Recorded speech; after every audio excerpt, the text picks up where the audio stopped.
right, we are here in the Grand Hotel with former Chief James Gregg, mayoral candidate, about an hour or so before the Hour debate before, tonight. yes. How are you feeling about I'm things? feeling real good about it. Like I was telling Stephen off camera, this would technically be my first debate. I mean, I ran for governor. There were no debates while I was still in the running.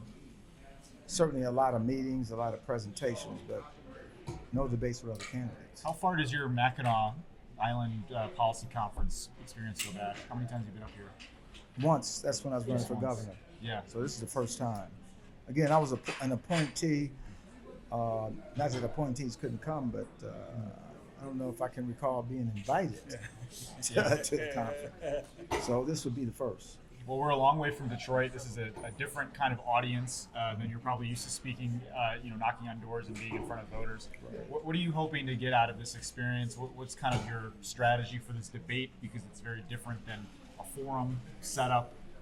What are you trying to get out of this conference? Well, I just want to get out, my 44 years of public service, the fact that I'm the only candidate that's got executive leadership, crisis management background. I want that to be the takeaway for folks, and I think that says a lot. I mean, when you look at well-run cities, and I always go back, and I might talk about it tonight, 2020 was a telling point.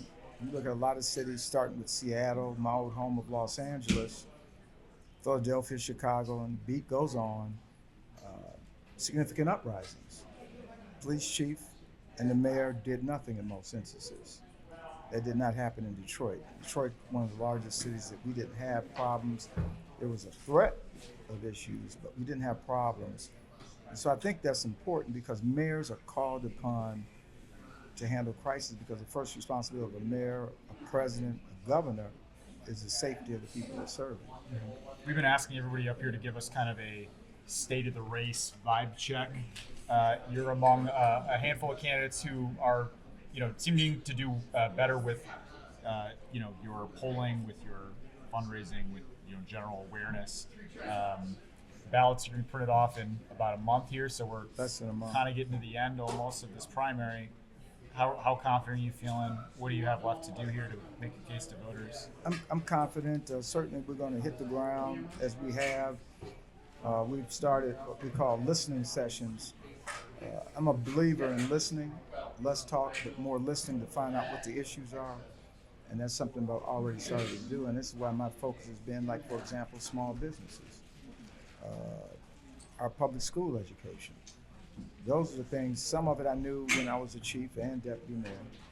And so those are the kind of things that people want to know and hear about. And people remember me as a chief. And by and large, they viewed my tenure as one of success in comparison to my predecessors, but not just here. I mean, I've engaged in executive leadership in several cities. And so that's one of the things that I certainly want to remind folks of. You talked a lot about your crisis management expertise, and that's something you've criticized even mayors of other cities for maybe lacking that. Yes. What types of crises could you envision Detroit having to face? Well, you name it, it can happen. It's not the if, it's the when.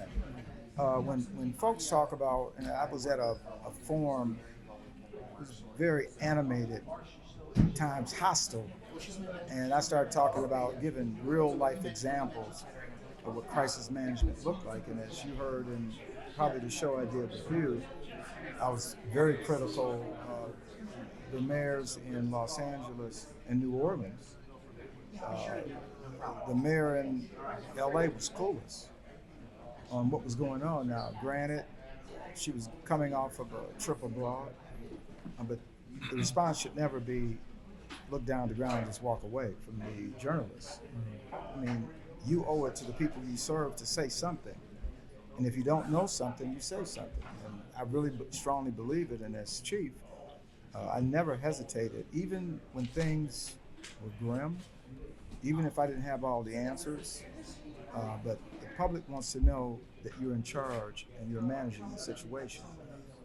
And that one issue, that's why I think crisis management is, and that's not on-the-job training.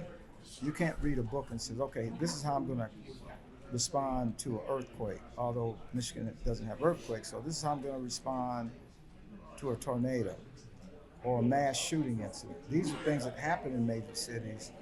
And so until it happens and until that leader or that person who is the CEO of the city, that's when the test starts. And the one thing that people have said to me time and again is recognizing me for my ability to get out in front of situations and not run from situations. Even things that were bad, people just want to know you're aware of it, what are you doing about it, and is there going to be a reoccurrence? Particularly if, in fact, you didn't do the best job that the community you serve felt you should have done. Yeah. So that's true. No question that there are going to be things that come up in the mayor's office that you don't expect and that you got to deal with. But a lot of the time, the mayor's office is really about just planned governance of the city, executing on a vision that a leader has in getting city council and the various departments of the city to deliver on those promises. What in the jobs that you've already had, mostly running police departments, what do you bring from that experience to that day-to-day governance of the city? What about that executive leadership translates in your mind to the role of a mayor, which is very different from the police chief? It's very different, but not so much different, and I'll tell you why. So, first and foremost, the mayor has to be accountable. Like as the chief, I'm accountable to the people I'm serving. The mayor must be transparent. That's critically important when you talk about building trust. But when you talk about day-to-day governance, understanding how to lead, and how to lead means being able to hold people accountable, and if they're falling short, being unapologetic about taking appropriate action. One of the things that I draw back on, I came to Detroit at a time that was very challenging, turbulent, the bankruptcy, the police department was in a bad state. It was. The morale was down, 1 hour response time to 911 calls, 11% clearance to homicides, federal oversight for 13 years. Right. And why was that? The reason was because the people in charge in the police department, the executives and command level staff, they weren't held accountable. Their approach was, well, if we're not meeting the mandates that are articulated in the consent decree, it's because the officers are dropping the ball. No, it's not the people on the ground dropping the ball. It's the bosses. People in charge, right? And so I knew coming in that I was going to make wholesale changes on the leadership team. I did that unapologetically. This is not personal. This is about the business of the people. And so when you talk about the governance of a city, there's no difference. I will, as mayor, hold department heads accountable. And if they're not performing, then certainly there's someone else that can. And sometimes you have to come in and build your management team. And this is not about friends and family. That was an adage I heard so much when I came in the door, especially in the police department, where you get promoted, you get to great jobs because of friends and family. I said, what does friends and family look like? It's not about merit-based. It's not about, your ability to do the job. It's about who you know. Maybe because I feel like I can trust you. Well, if you're my friend and I can trust you, then just simply do the job. And if you're incapable of doing the job, then we need to look someplace else. And I think that's the advantage. A lot of times, even though I grew up in the city of Detroit, I left for many years, and coming back, I see the world through a different lens. And I know the things that were acceptable. I remember coming in and it was surprising to me that here, Detroit was viewed as the carjack capital of the nation. And so I'm hearing about carjackings. The police officers were desensitized. It was almost like we were talking about a theft. Carjacking is a very violent crime, as you know. Right. The community desensitized. And so, I was taken back by it because even in a city like LA, which is much larger and has a different type of demand, the frequency of carjackings. I mean, when a carjacking took place, it's almost as if it was a shooting. A homicide. Homicide, yeah. I mean, imagine being dragged out of a car at an intersection. I mean, it just doesn't happen to the level of frequency. So, with that said, that was really the birth of Green Light Detroit, you know, leveraging a partnership with businesses and really making a change. And I always tell the story because the year I got here at half year in 2013, there were over 800 carjackings. People were like, I mean, even the police said, Chief, why are you so surprised? But I can say my last full year, we just cut it right under or at 200, which is a substantial improvement. So when you talk about applying that, and that's all about leadership. And that's what people want, service delivery. And I mean, you know, Mayor Duggan did a good job with, you know, the basics. I'm talking about street lights. Most cities, all the cities I lived, there was never a conversation about street lights or frequent trash pickups or transit services issues. we didn't have here in Detroit. We for a didn't long have time. it. I mean, even when it goes to crime, I mean, we had an apartment building that physically set less than a block and a half from the mayor's residence. This was under the Bing administration. I know which They call it apartment New you're talking about. New Jack City. Yeah. You know, and nobody seemed surprised about it. Every crime imaginable took place in this apartment building. So I wanted to send a message to our community and to our police officers is that we're back. Policing is back in the city of Detroit, and that was one of the reasons why I, you know, invited every media outlet, television, radio, you name it. They came out because they wanted to see it, but it was my way of communicating that to our city. And so when you make a comparison, what's different? I mean, of course, I like to think and say that we are beyond basics right now. And again, I go back to the work that the mayor and I as the chief, and later as the chief and deputy mayor, there was a lot of focus on the basics. Yeah. But now it's time, and he's moved beyond it. I'm not suggesting that we're still stuck there, but we can't forget about the basics. And what people get so much anguish over is that I just feel like I'm forgotten. You know, downtown gets the love, and you look at communities, Sherwood Forest, Palmer Woods, well, they have a different set of challenges, and most of it's quality of life.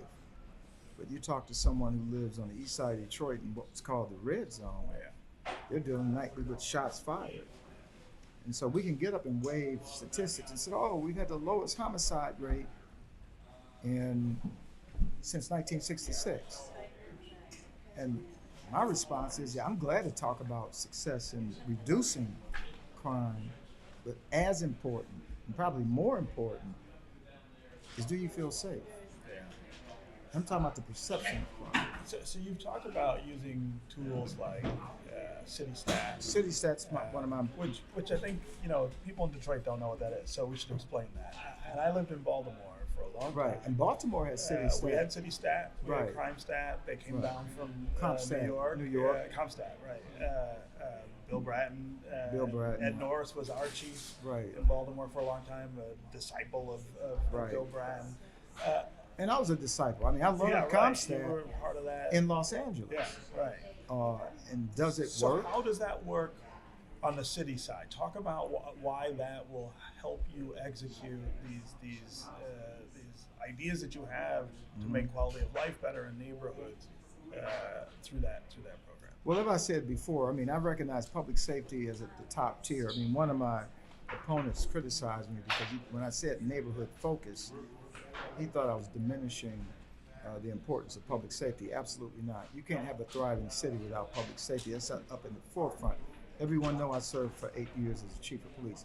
I understand how to do their job, and certainly it won't be diminished as mayor. But part of reducing crime is a neighborhood focus. Hold on just a sec, gentlemen. think my phone might have overheated. Oh wow. Yeah, because I've been recording all day. So if it's okay with you guys, let's take a quick 5-minute break so I can let my. We're good to go. Okay. So we're So we're picking talking up about city stat and the city way that stat, helps. yes. So without, I mean, clearly I have to, it's a data-driven management process. It's not just, so we're talking about ComStat now because ComStat, CityStat is derived from, and there's not many cities that use CityStat. You pointed out Baltimore, and certainly they're one of the leaders in that area. It's an accountability tool. It's an opportunity to use data to drive change.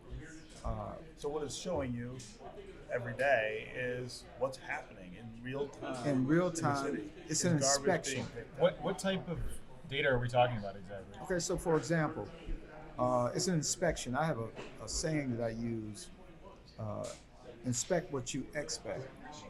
So if I expect regular trash picks up, so we track that with the appropriate department.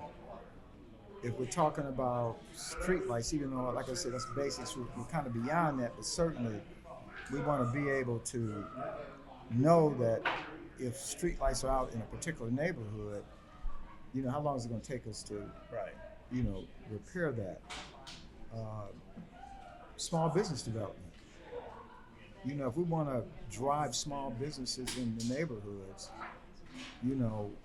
what kind of bureaucratic red tape and that business owner, like this, it was a story, you probably heard of it, I think it's 77 steps to open a restaurant. And other businesses, probably not as much as that, but it's cumbersome, it's bureaucratic. And so part of the whole city stat is taking the entity of building engineering, the BC, and reconstructing it into more of an audit function and driving out in the various neighborhoods of districts where there's real-time responses. Yeah. I'm talking about, certainly the mayor established district managers. I take it a step further and build around the district manager concept and deploy neighborhood liaisons Right. who are trained to go into businesses, new businesses, and hold the hand of that entrepreneur, the licenses, the inspections, thereby reducing. That's your real estate, your geographic area. So you should know what businesses are being developed or what kind of housing is being developed.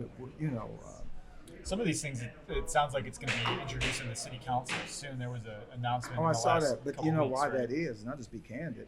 You know why it's coming up now? Because I've been talking about it. Mm-hmm. Now, what they can't do, and I'm just going to be candid. So if you want to deploy and execute on a city stat, that's not something you can just, that makes sense. How do we do it?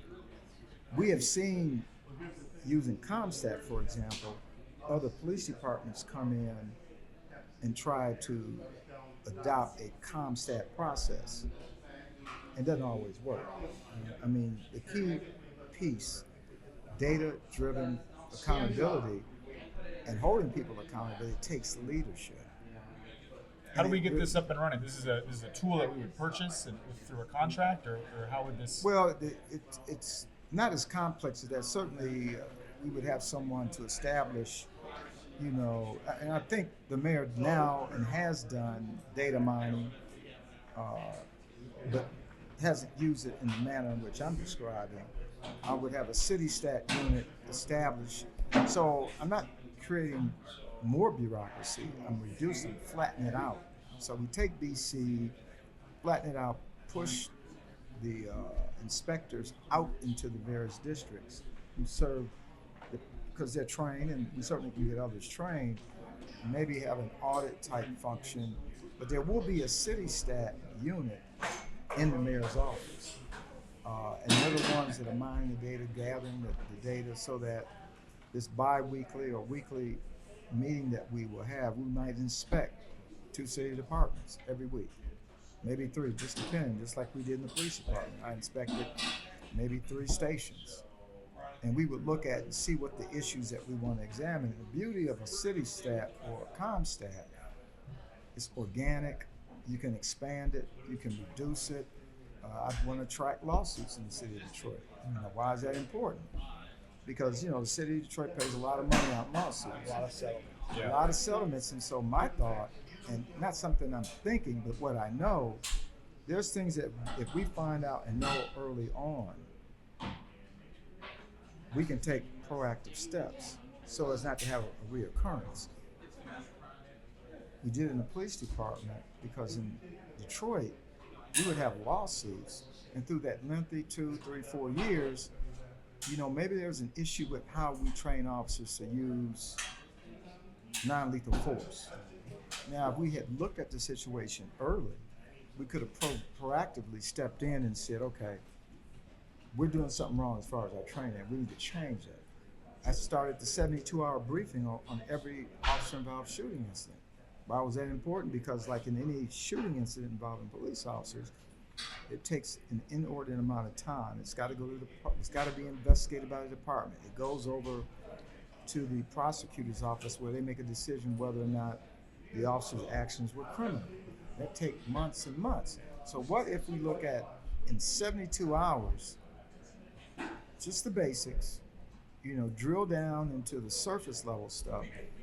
So let's say, for example, not to get too technical, that we've seen a couple of officer-involved shooting incidents where the officers use improper tactics. And it's the same tactic. So we have a chance as a leadership team to say, why are they using these type of tactics? We find out that the training in the academy is subpar.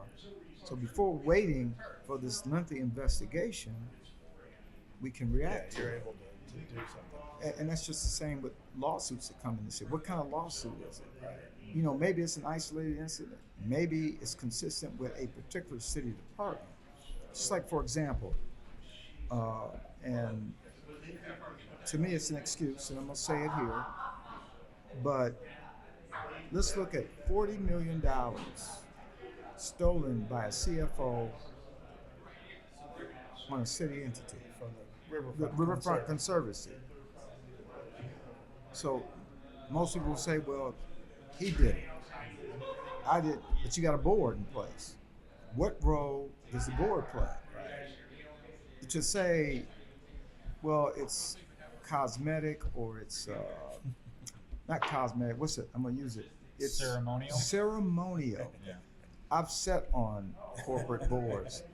If you sit on a corporate board, I've sat on a board when I was a young sergeant in LA for the credit union for the police department.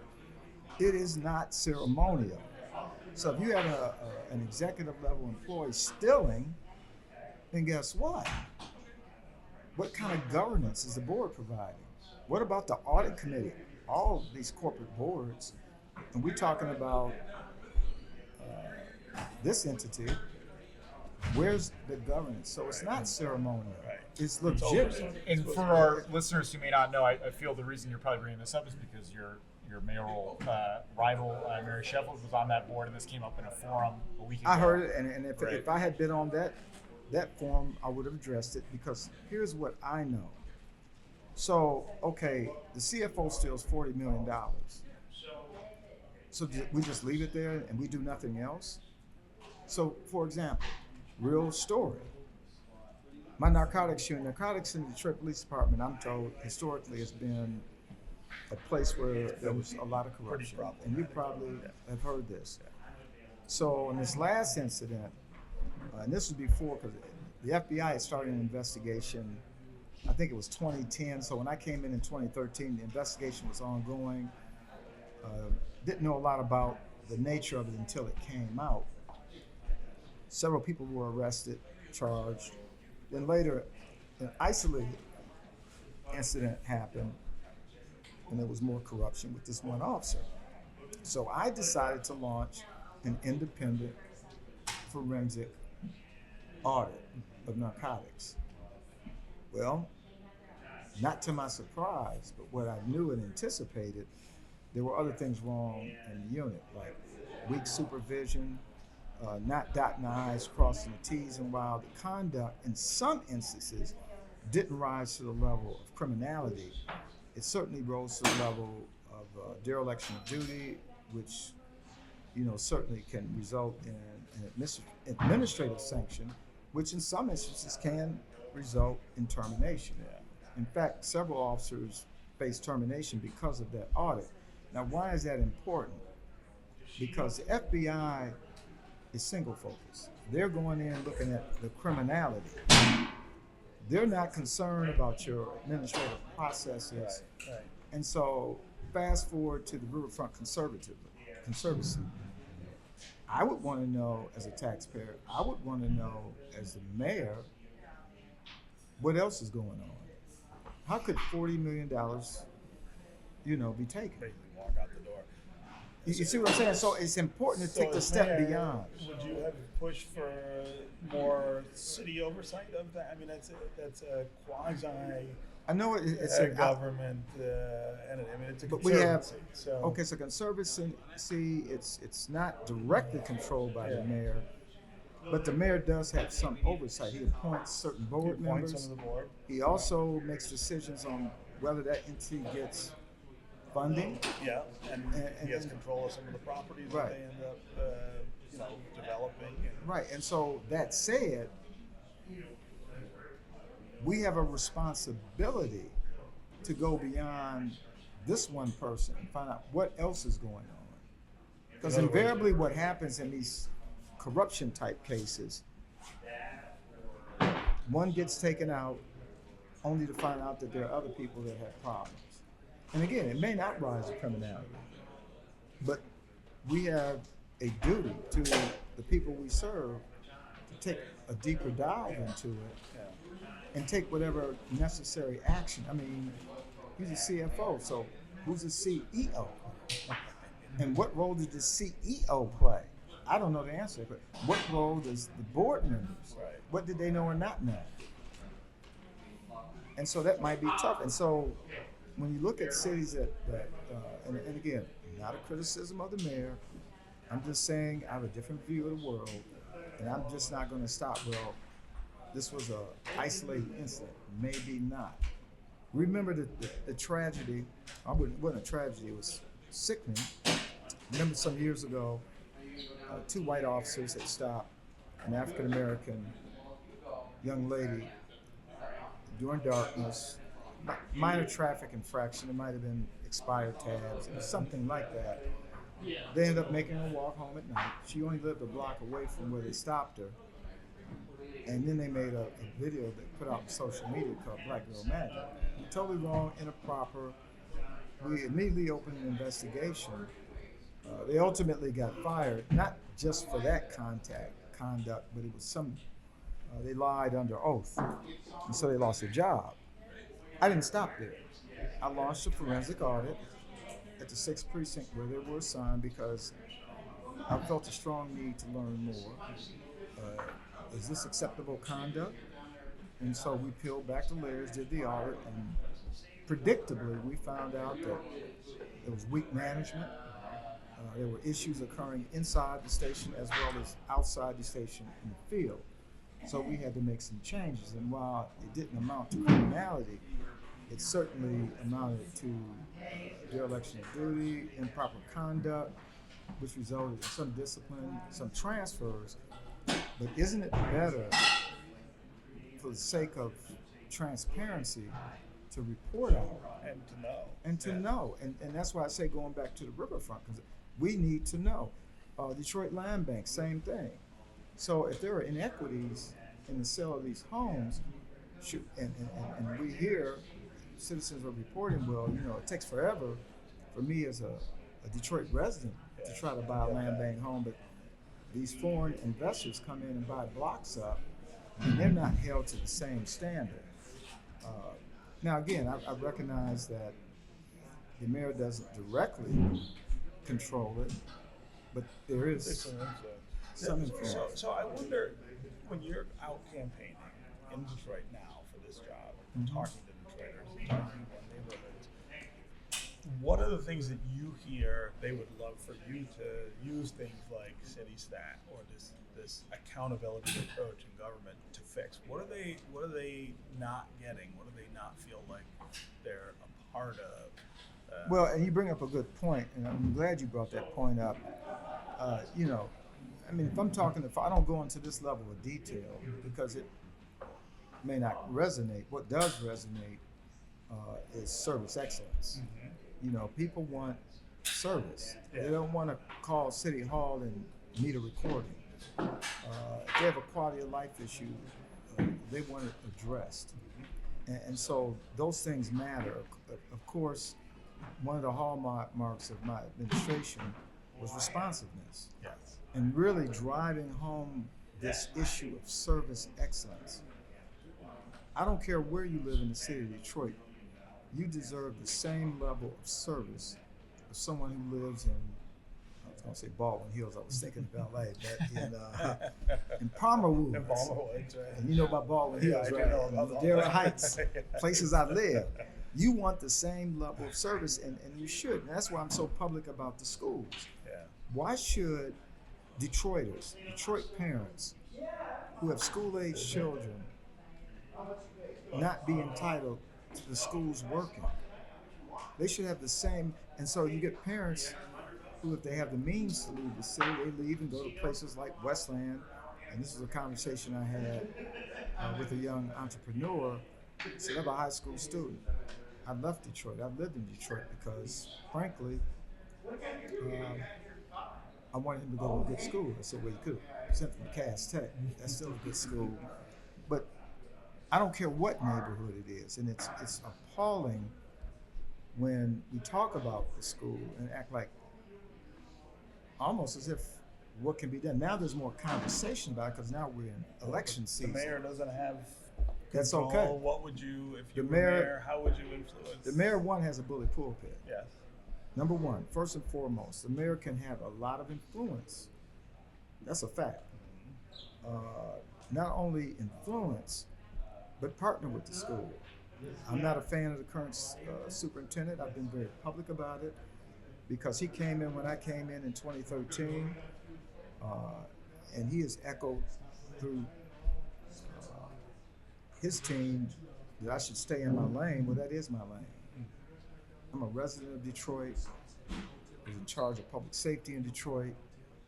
And this is important to me. And oh, by the way, I'm not somebody who just talks about why it's important to work with the schools. I've done it. And you probably heard How do you it. build that partnership though when it sounds like VD doesn't want to work with you on? He's saying stay Well, in your line. if I'm the mayor, we're going to encourage that we work together. But it seems like it's difficult to find the leverage that you might need to actually make that partnership Well, the leverage is going to come from the community. Community is fed up, and they just need a leader. And again, not a criticism of the sitting mayor, but I also said that as chief of police, if I performed at F level, they would have fired me. 6 months in, fired, gone. Go back to California, wherever you came from. But that said, Detroiters deserve better, and we can talk about thriving neighborhoods. We can keep talking about, building the middle class. We can talk about, we're gonna bring Detroiters who left Detroit back to the inner city. We're gonna expand the middle class. Well, key ingredient, what are we gonna do about the schools? Yeah. Schools and public safety are the two things that people, and then Right. add taxes in there. And I'm not That's saying how I come people in decide. and take over the schools, but I am suggesting what's going on now is not working at all. And so is it a heavy lift? It could be, but there are other places that are getting it right in communities of color. Yeah. Why not Detroit? Why do we sit here and have conversations with, and this became very apparent to me while I was running for governor as I moved around the state. Flint, Detroit, Benton Harbor, ironically, cities of color who have failing education system. Look, I'm not trying to attack anybody. This is about the people that we all serve.